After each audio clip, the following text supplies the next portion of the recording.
हम सब पूजा पाठ करते हैं, मंदिरों में जाते हैं, नाम जप करते हैं, ईश्वर की आराधना करते हैं, माला फेरते हैं, भगवान को भोग लगाते हैं, पोशाक धारण करवाते हैं, जो हमारे मन में आता है वो सब करते हैं।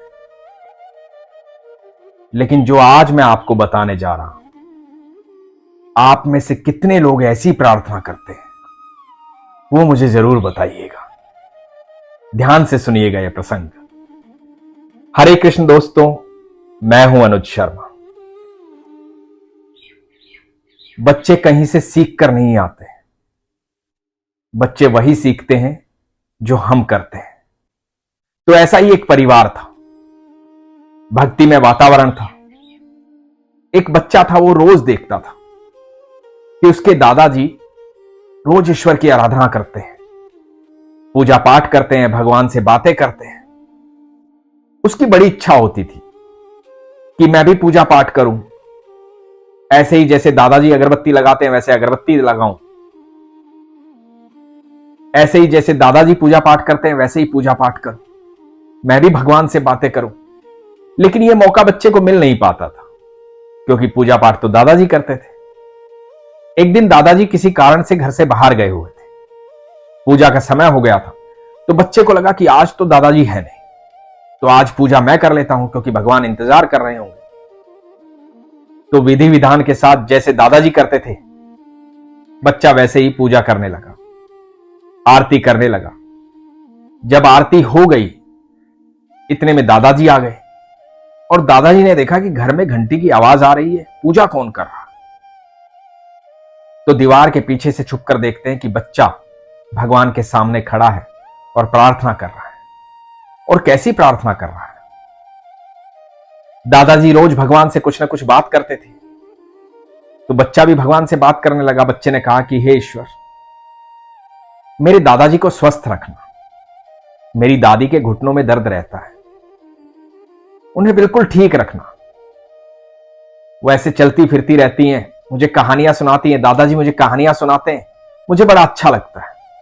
यदि वो स्वस्थ नहीं रहेंगे, उनको दर्द रहेगा, तो मुझे कहानियां नहीं सुनाएंगे, मैं उदास हो जाऊंगा।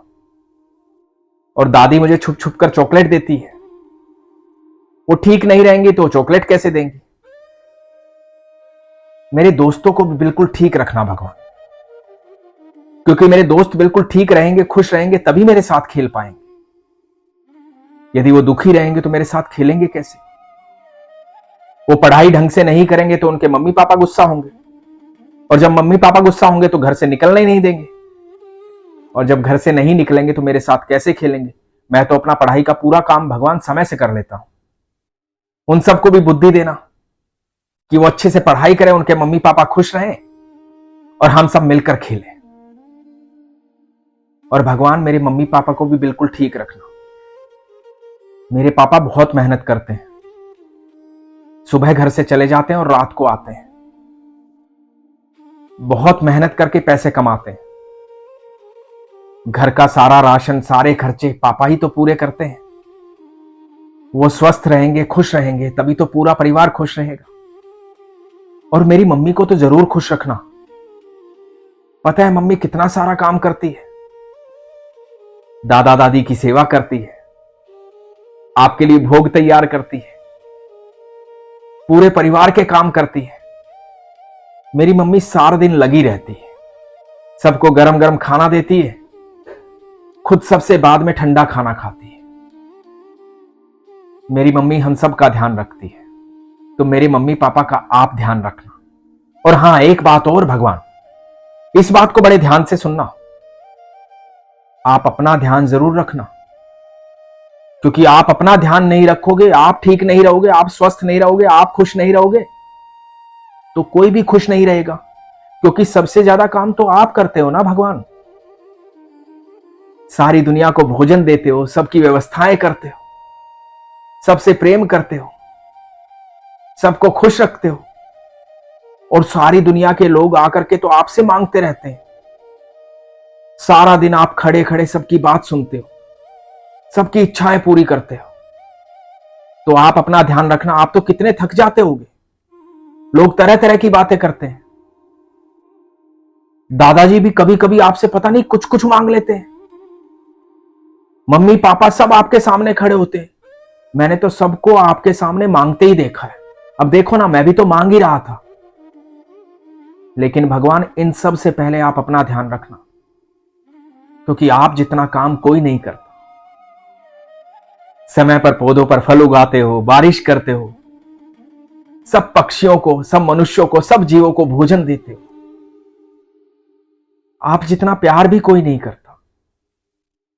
भगवान, आप स्वस्थ रहोगे, आप खुश रहोगे तो सारी दुनिया खुश रहेगी।